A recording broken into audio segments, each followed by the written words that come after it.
there. Good evening, everybody, and welcome to another edition of Fire Up Wisconsin. You wouldn't know by smoking Jeremy that he's not wearing the Green Bay Packers colors, but that's okay. He's a pro and he's around our network and comes on a lot of different shows. So whatever his dress code is, it is what it is. So I just want to welcome everybody to the crew here tonight. Candy, South Florida Tribune, obviously from Menominee Falls. Welcome back, Candy. Thanks, Scott. Great to be on here. And doing a double header tonight is Smoking Jeremy B, right? Smoking? Always up and ready. Yeah, you are, aren't you? Okay. And last but not least, the guy with the shortest name on the show, Eric Katz, totaling all of 8 letters. And yes, I can count it up to 8. Welcome back, Eric. Thank you, Scott. All right, so give you an overview of what we're talking about tonight. Primarily, we're looking at the Milwaukee Brewers and the Milwaukee Bucks. Boy, yes, we take the word, keep it simple, stupid, and we make sure we echo those thoughts here. But Candy, before we go any further, why don't you let everybody know the information about us? So if you like our shows, please hit the red subscribe button in the lower right corner and then share it and like it to all your friends so everybody gets the benefit of seeing all of our great shows. We have something on our network for everybody, whether you're a baseball fan, a football fan, you are a fan of Michigan, Wisconsin, for Florida. We do it all. We do Sports Exchange, which covers everything. So like it, share it, tell everybody about it. If you like to listen to podcasts, wherever you get your podcasts, Google, Apple, Spotify, we're there. Like it, share it as well. You can also see us on our website, www.southfloridatribune.com. If you want to be on the show, email us some topics and maybe we'll invite you on www or at southfloridatribune@gmail.com. Back to you, Scott. Thank you very much, Candy. There you go. There's ways to get on the show, participate. We have our website, and we have a lot of going. So let's talk some Wisconsin sports. We're going to lead off.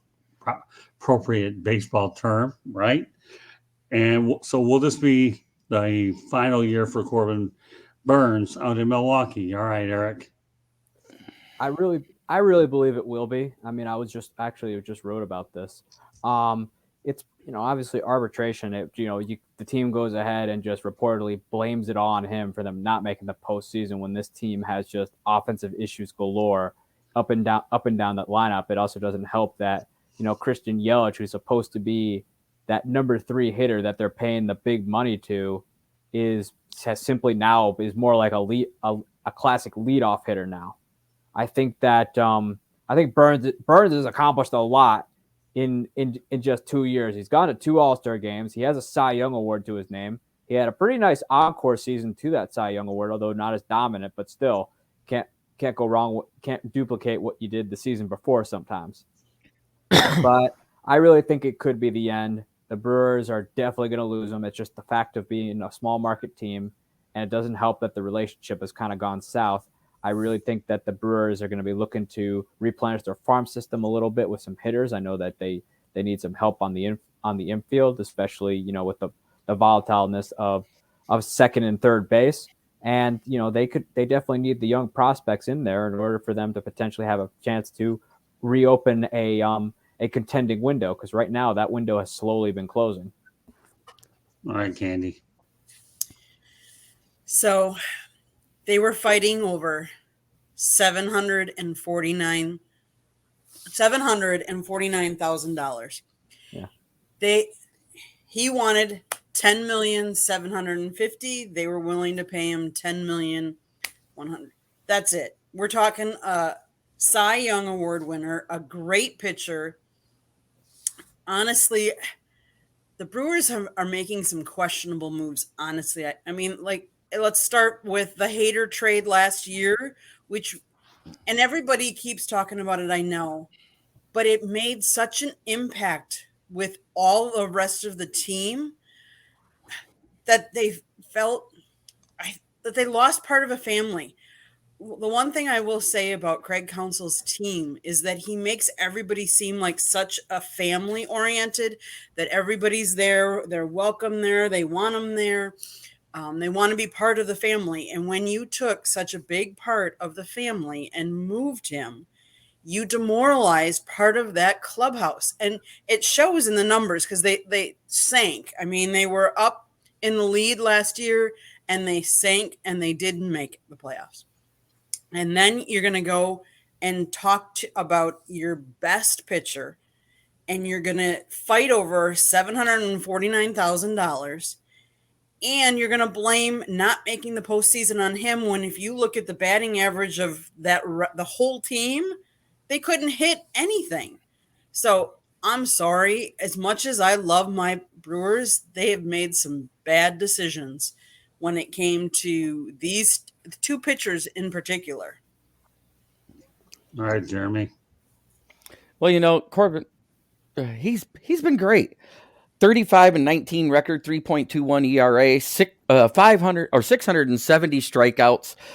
He was the strikeout leader last year. The year before, he was the ERA leader. What else can you say? The guy deserved his money. They've hobbled over $750,000, and in baseball, that's nothing, seeing how they don't have a salary cap. They'll have a luxury tax. Oh, we're going to have to pay another $20,000 more in revenue because we're overpaying him by a couple $100,000 over the luxury tax. I don't get it. Yeah, when I'm with all the $750,000, not pay this guy, really? What kind of a wait? Let's get exact there. 759. She said. 49. Okay. Well, I gave him a little bit of money. Don't worry about it. But still, compared to that number, but nevertheless, to me, you're going to show your fan base a commitment that you want to win. That's a bad way of doing it. It just really is. I know that Craig Counsel is the most underrated manager in baseball. He's making a lot out of nothing. If he ever left the Brewers, I guarantee you, he wouldn't. He would get so many phone calls that it would burn off a battery is what it would. So, the Brewers do got to get it cleaned up. They really do. I mean, I know that they draw a lot of people over at Miller Park, and so they're one of the best baseball towns out there. But seriously, that kind of money with your ace pitcher, you know how hard it is to go ahead and develop first line pitchers? It's very difficult to do. They don't grow on trees. I mean, and this guy here, the amount of money he's so paltry. I think, what was the last time they made it to the World Series? Was it 82? 82. Well, I mean, my goodness, it's been over. Was it Robin Yount or was it Raleigh Fingers that was the MVP of the World Series that year? They did not win it that year. The Cardinals did in 7. Oh, that's right. Yeah, Raleigh Fingers was on that team, as well as Cecil Cooper, and I believe Paul Molitor was there along with Robin Yount. Which I think they haven't won the World Series since '82. My goodness. Okay, they had a couple good playoff runs during the Stearns Townsend era, but to shortchange your age. And they had a couple of good runs with Gardenhire too, but they never really quite got to the end of the dance. And Ron Renicky too. Yeah, right. So I People don't know, but the one thing I wanted to add, you're talking about a pitcher that has a MLB record that he's tied with the likes of Tom Seaver and Aaron Nola, and it's most consecutive strikeouts in a game at 10. I think the Brewers, with this, the Brewers need to take a page out of the Mets playbook. What happens when you anger an ace pitcher? They saw this what happened with Tom Seaver. Tom Seaver, Tom Terrific, one of the greatest pitchers of all time. The Mets angered him over money, to the point where Tom Seaver was basically yelled, "Get me out of here right now," and thus the Midnight Massacre happened. They, the same could be said with the Brewers, because Corbin Burnes is the best pitcher they've had in a really long time. Probably some. You could probably argue he's better than Ben Sheets, because he's obviously sure enough been able to be more healthier than Sheets ever could. But you got a guy who can lead your rotation for years to come. And you need an ace pitcher in this day and age in order to have a chance at going to the in order to have a chance to go to the World Series. That the only team that's really who's perfected not really having that per se is the Tampa Bay Rays. But that's a new stratosphere of thinking there on their end with the smart people that work in that front office. but which I don't believe the Brewers have that kind of brain power there. I just think that it was a $750K difference, which in baseball terms that's kind of petty, and the fact that they don't want to pay this guy shows you that maybe they're not committed to winning after all. Maybe they're just, okay, we got you to the playoffs. Okay, if we go to the NLCS, great. But really, if Craig Counsel, obviously one of the better field managers in the game, every time he leads a team to the playoffs, he's in the running for manager of the year, which, as you said, Scott, if they were to fire him, he'd have a job tomorrow. The phone, as soon as people find out he's free, I can guarantee you that his agent will be flooded with requests for interviews. But I think that, it makes me question whether the Brewers really want to win or not. I'm starting to question that they're not really, it's not really there, that they're just saying that because it's the media and, everything gets seen nowadays. Yeah, the only thing I'll say in closing the subject is your numbers are what they are. You have good attendance now. How long will that continue if they see that there's a lack of commitment? Nobody wants to be on the 90 million year rebuilding project and not see the finish line. And then being a small market, we know that the Bally's TV deal is about to go bankrupt anyway. So who knows what's going to happen there? That'll be for another night. But still. And Scott, how much is Mark Antanasio willing to spend? I mean, he says one thing, but what is the true meaning of how much he's willing to spend and how much leeway he's giving the GM? Well, that's true. I mean, it all starts at the top. It really, really does. You committed a lot of money. Yelich, great. Committed into at least one of those situations where, I just feel that it all comes down to ownership. It really, really, really does. And how much you're willing to spend. And fan bases, media, they're going to be critical of you regardless of how big the market really is. So the Brewers have to decide what Brewers team you want. The one that's going to contend year in and year out, or the one that's going to be treading back to rebuilding. And we'll stay on the Brewers, okay, as we talk about the expectations for young Brewers outfielder Garrett Mitchell. All right, Eric. He had a really nice small sample size for the 28 games he was in the show last year. With how productive players are measured nowadays, he had an 832 OPS in 28 games. That's, for 28 games, that's stupid high. I mean, even if you were playing more than that, 832 is still stupid high. I think that he's a better offensive version than Lorenzo Cain. Cain had his moments offensively, but defensively, he was the guy out there. But I think he's a nice replacement for Cain. He gives the Brewers some pop in that lineup. He's got speed, and he's shown that he has some power. I mean, he's been able to come up with some clutch moments. I really think that this guy, I'm expecting big things from him because this is an offense that just is in need of a jump. They've needed a jump since probably 2020. Okay. All right. What about you, Candy? Mitchell, he was taken in round 1 in the 2020 draft, 20th pick. He made 61 at-bats last season with the Brewers, hitting .311, on-base percentage .832. He's got speed. He's already hit 2 home runs in one of the games the other day in spring training. There's only upside with him. I don't see any downside. So I'm excited to see where he goes this year and how well he does and where he fits in. I think he could be a nice top of the lineup bat with his speed. He's certainly shown he can get on. The guys, with the shift being restricted and stuff like that, and also with the pitch clock, I think stolen bases will now come back into the game, and that's going to bode well for him because he does have the speed.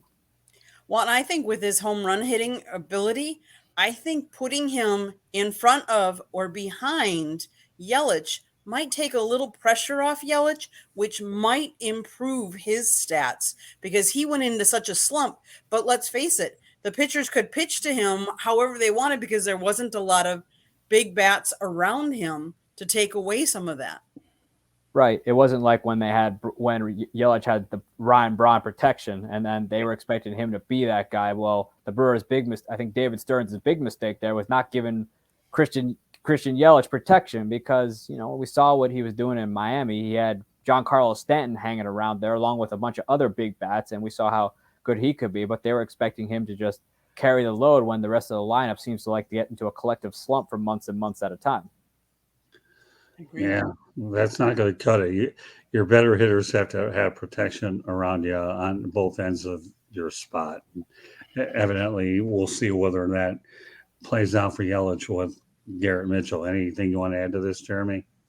Well, with a 311 batting average, he should be at the 1 or 2 position automatically, because you want those guys to be the guys that are consistent and constantly getting on base. That's all I got.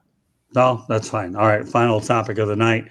The Bucks have a 14-game win streak. Candy and I watched the actual 2 last Bucks games. I will say one thing.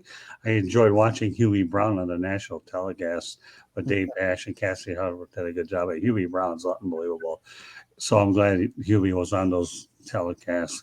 They clobbered the Miami Heat by 29, and then they eked out a very tough contest against the Phoenix Suns without Giannis Antetokounmpo. Of course, Phoenix was missing Kevin Durant. He hadn't made his debut. So, all right, Eric, give me your perspective of the Milwaukee Bucks. I know Brook Lopez had a great game as well. Rue Holiday, I think, had 33 points. So, go ahead, Eric.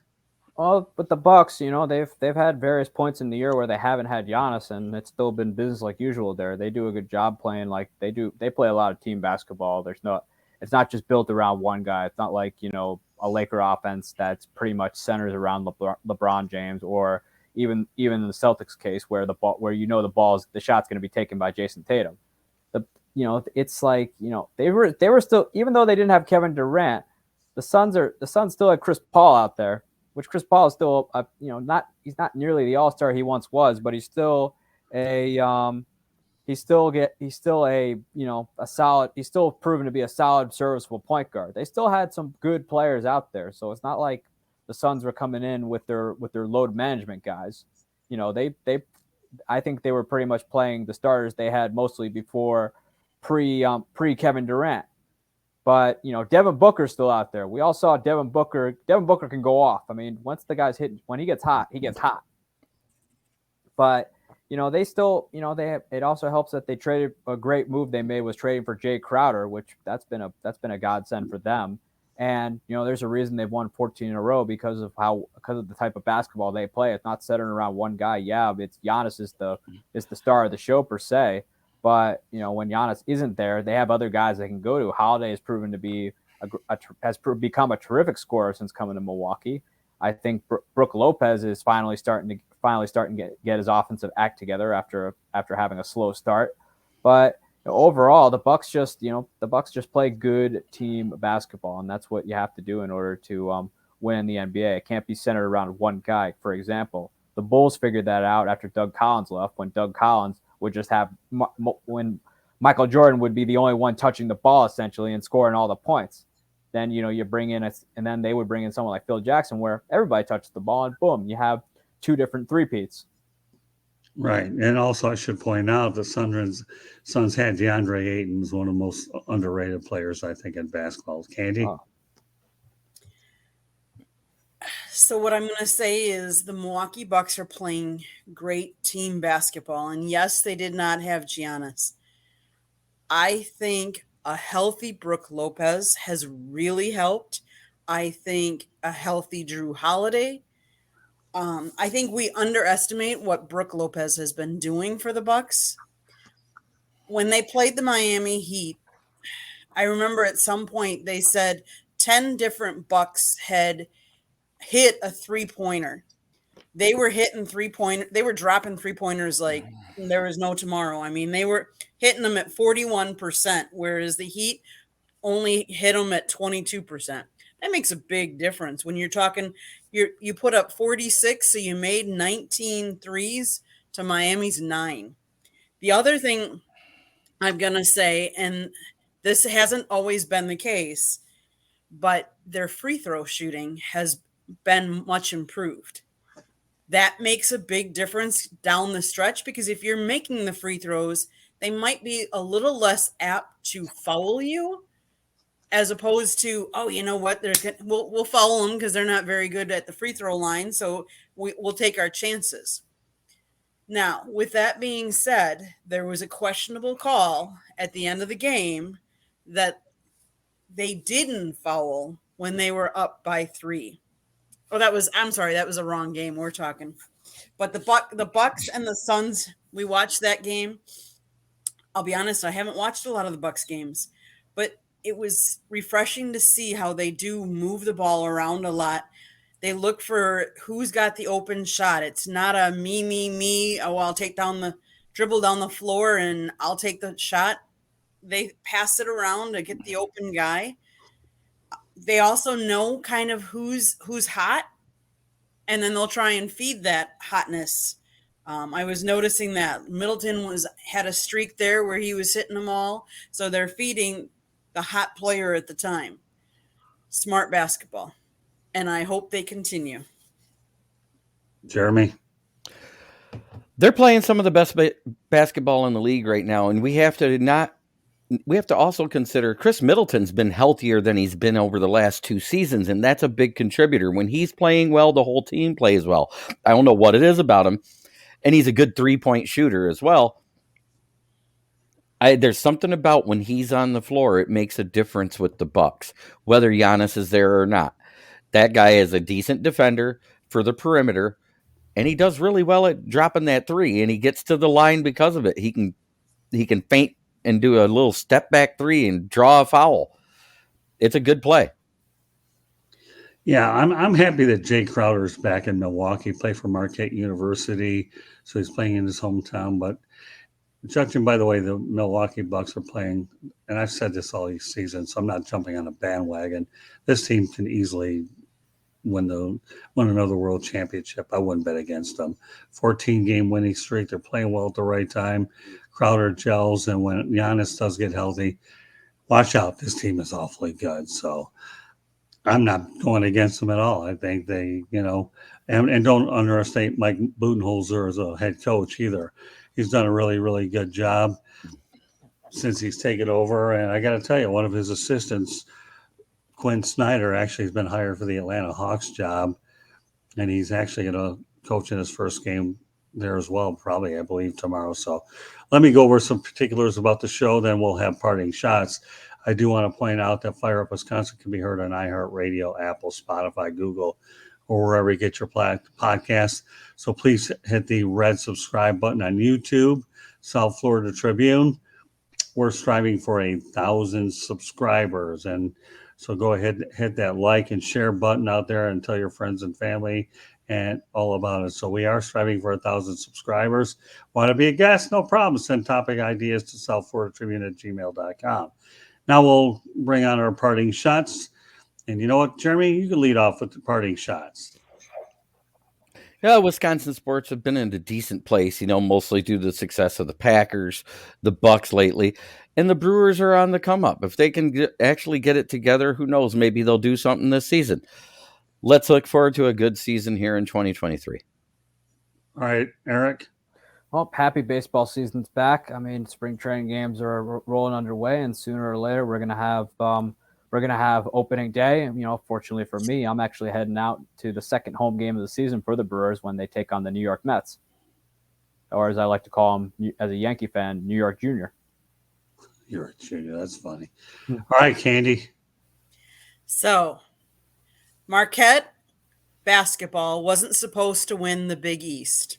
Mm-mm. Tyler Kolek wasn't projected to be a candidate for Big East Player of the Year. Yet here we are. Marquette has clinched at least a tie of the Big East championship. They are ranked number 6 in the AP poll, which is the first time they've been that high since the 1977-78 team.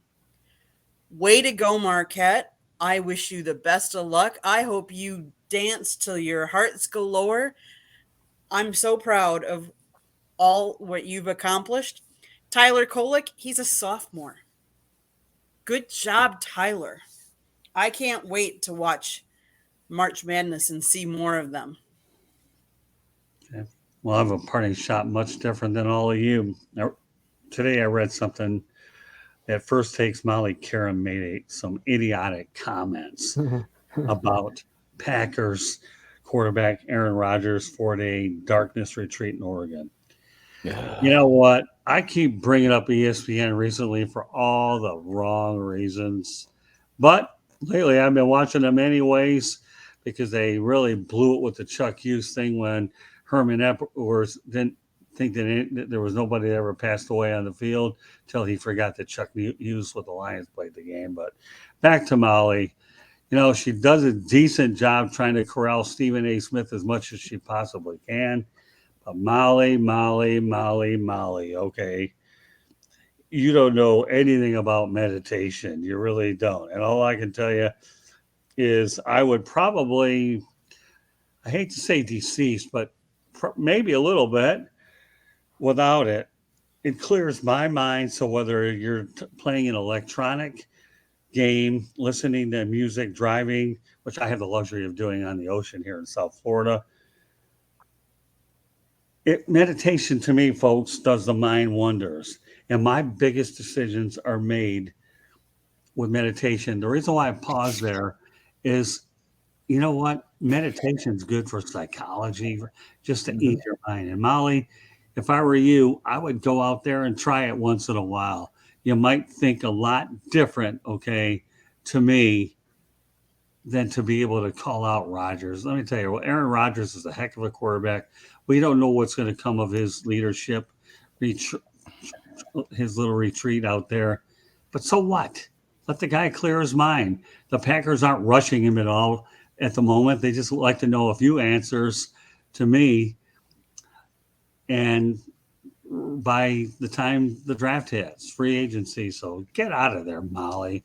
As they always say on some of your ESPN platforms, just shut up, Molly. Learn about meditation. You just might like it.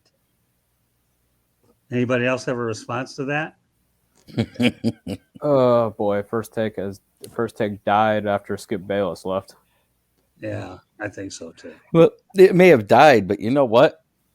It stayed just as unintelligent because Skip Bayless, he does not have the most intelligent takes. He just does it more flamboyantly. Well, that's not true. That's not true, Jeremy. I just don't like the guy. I think he's an idiot. Well, there are some takes. There are some takes that he makes that are a little out there, but there are other takes he makes. Like, for example, the one that was out there for all the wrong reasons was what happened on that Monday Night Football game, where he decided to kind of do it at the worst time possible. But other times, I agree with a lot of what Skip Bayless has said. And it's what made the show entertaining because him and Stephen A. Smith are essentially the same person, very, very loud. But, now, like all of ESPN in recent years, it's kind of fallen by the wayside, and obviously, Fox Sports 1 has certainly taken advantage of that. Yeah, we have an interesting comment in the chat room from Bobby Shane. I'm going to give all of you or one of you an opportunity to respond to this one. Who wants to take it? I'll read it. If the relationship fails, don't blame only her. It takes two people to mess up a relationship. Blame her and her mother. Huh. You know why? Because her mother raised her. Well, here's the thing. That's all I got to say. That's a very interesting way to put it, I will say. Yeah, Bobby, I appreciate you putting it out there. I always like to put interesting comments, and you certainly got it there. Candy, what's your take on that? We keep talking about Rodgers' retreat. What difference does it make what he does after the end of the season to take time to heal his body? We're not talking about what Patrick Mahomes is doing besides going to Disney because they won the Super Bowl. Like, what's he doing now? Leave the guys alone. Let them take their time and do what they need to. You're just trying to drum up drama. And we all talk about how much drama Aaron is and this and that. But who drums up that drama? Did he come out and was he saying, "Oh, I'm doing this and this and this and this and this and this"?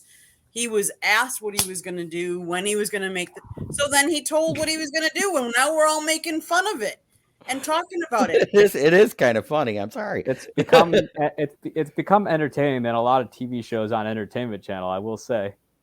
Yeah, the one thing I don't want to lose sight of is this. For a while, I did watch these shows, and they're not bad. But the problem is I'm sick and tired of the repetition and dwelling on a particular subject for 15, 30 minutes, an hour at a time, and then redoing it. Let's get real, folks. We know what journalism really, really is, okay? Go out there and research good, solid content. Make yourself as versatile as you can and not rely on one or two things and create a repetition on certain things. And you know what? Aaron Rodgers, to me, has earned the right to meditate about what his next move is. Hey, listen, he knows he's got $60 million coming to him. So, where's he going to collect that money? I don't know. And it's not any of my business. But mollyqerim, to me, like a lot of that first state crew, they need to shut up, especially when it comes to this stuff. We could start talking about J.J. Watt, the Wisconsin native, who has retired from the NFL, but yet they're still asking him to do drug testing. Really? It's because he hasn't filed his paperwork yet. That's the only reason why.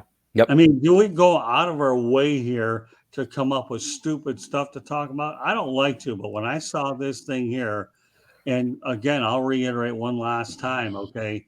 Meditation has been a big part of my life. Candy knows, right? How many times do I make important decisions on those long cross-country drives? How many times have I taken rides up A1A? How many times do I listen to music or play, an electronic game? Whatever makes your mind comfortable and more at ease, you do it. Some people work out. Some people listen to music. Everybody's got a release. You have to have a release. In today's day and age, you have to deal with society and everything like that. So, you know what, Aaron? Go for it. I'm glad you did what you needed to do. And we're just waiting for your response. Well, don't be surprised if there aren't a lot of players that are meditating more. It just so happens she brought up his, but there's a lot of players that are meditating in their own manner. I mean, Aaron Rodgers just gets brought up because he's a superstar, and Aaron Rodgers has certainly made a lot of waves recently, right or wrong. I'll let you be the judge on what's happening in Green Bay. I mean, I don't know. Let the guy be. Training camp, the draft hasn't even happened yet. The combine hasn't happened yet, and training camp is not going to open until July. So we'll have something probably sometime during the spring. Yeah, I think so. Well, you have the draft and free agency. I think the Packers are asking him if he could at least try to figure it out by then. But we're still in February 27th yet? Please, Molly, one last time. Meditation's a good thing. You ought to try it, however you decide to do it. And then you might retract some of these statements. I kind of got to get out of here, Scott. Okay, well, then you kind of have to let everybody know how they get a hold of you. Well, of course, you can find me on the South Florida Tribune YouTube channel at any time, because Scott may just throw me in because he likes to do that. And I do all right. Then again, you can also find me on Kneecap Biting with Smoking Jeremy B. I have 2 shows a week, every other Wednesday and every Friday. You can also find me on the SouthFloridaTribune.com channel, .com page, as one of his editorialists and consultants. All right, Jeremy, thanks for being on twice tonight. We'll see you Wednesday night. All righty? All righty. Bye-bye. All right. Have a good evening. All right. Eric, let everybody know how they get a hold of you. You can find me on my Twitter at Sports Team News, or you can find me on my blog at bellyupsports.com, where I'm writing about all things baseball. Candy, wrap it up.